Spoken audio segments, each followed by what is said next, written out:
Hi, I'm Paula. I'm David. Welcome to David's Wealth of Knowledge. Today's topic is a famous South African. David, who do you want to talk about? Okay, so as a follow-up to yesterday's video, I actually want to talk about a guy named Sailor Milan. Okay, he was a South African who flew for the RAF during World War II, Spitfires, hence the link from yesterday. He was one of the highest-scoring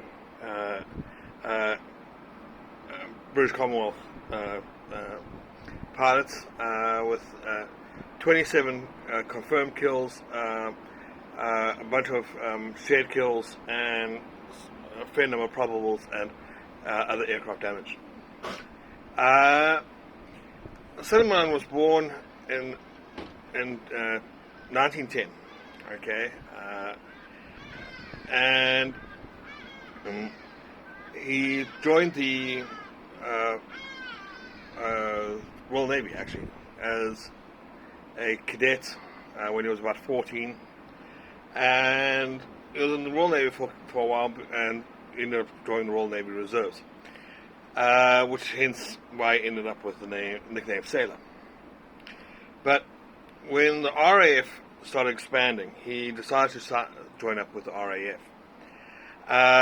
He joined them in 1935, at the end of 1935, and he finished his training by the end of 1936, and he actually ended up joining the RAF as a flight lieutenant, and he ended up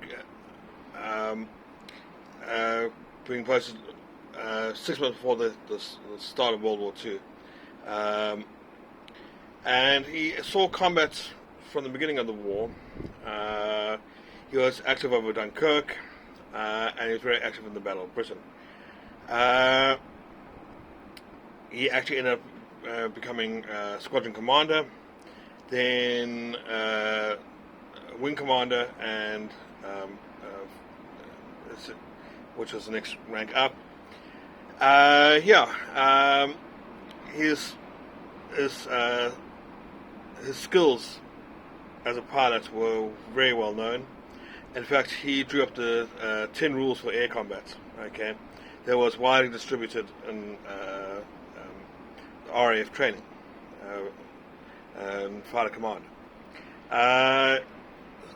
He was awarded a Distinguished Service Order with bar, which means he got it twice, and a Distinguished Flying Cross with bar, once again meaning twice, for his skills and his work he did as a pilot.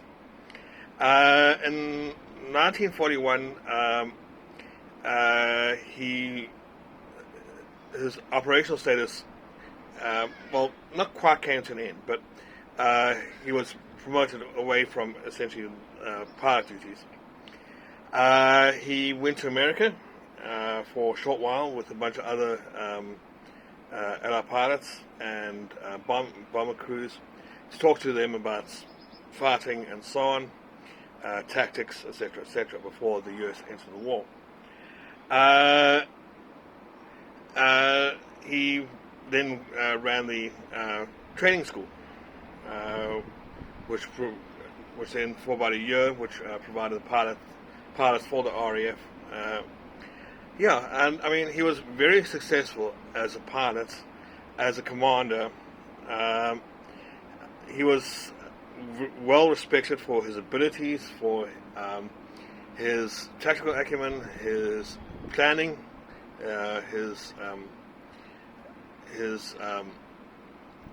just general knowledge in terms of how pilots should behave and how they should act. Okay. At the end of the war, though, he resigned his commission with the RAF, and he came back to South Africa. Now, this is where the other interesting part of his life comes about. Now, at the time, things in South Africa were not great. You know, there was the rise of the National Party, And Selim Alan was disgusted by the idea that they had fought fascism in Europe, but here was the Nats, the National Party, embracing many of the pro-fascist movements that existed in South Africa at the time. There was what was known as the Springbok Legion, which was SA military members, and they formed what was known as Torch Commando. Okay, it was a very liberal group. There are a lot of famous names in there. Joe Slovo was part of it, for example. And they opposed the National Party. They opposed apartheid. They were pro-democracy, anti-racism, anti-fascism, and they had a huge amount of support at the time. At one time, they reckoned they had about 250,000 members, which at the time was about a tenth of the white population of South Africa. But the Nats cracked down on them, and sadly, the Torch Commando broke up eventually. The more radical elements joined ANC and so on. Parts of the Torch Commando were then co-opted by what was the opposition party at the time, the United Party. But Selim Alan was, for a time, the leader of the Torch Commando, and he was very well liked and well admired by the South African public.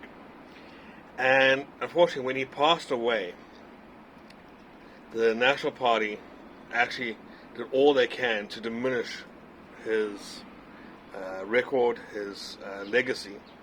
For example, very little mention was made of him when he passed away. Soldiers who attended were not allowed to wear uniforms, for example. He wasn't given a military burial, despite all his recognition. And I think he's one guy who should be more well known. Okay, so I think Selim Alan is definitely one of the South Africans who should be more recognized. I mean, his fight, his ability as a pilot, his victories there, but beyond that, his fight for democracy in this country, fight for a free country. Yeah. So Selim Alan, once again, definitely somebody who's well worth knowing about in terms of history of South Africa. Okay, thanks. Thank you. Thank you for watching. Please like and subscribe.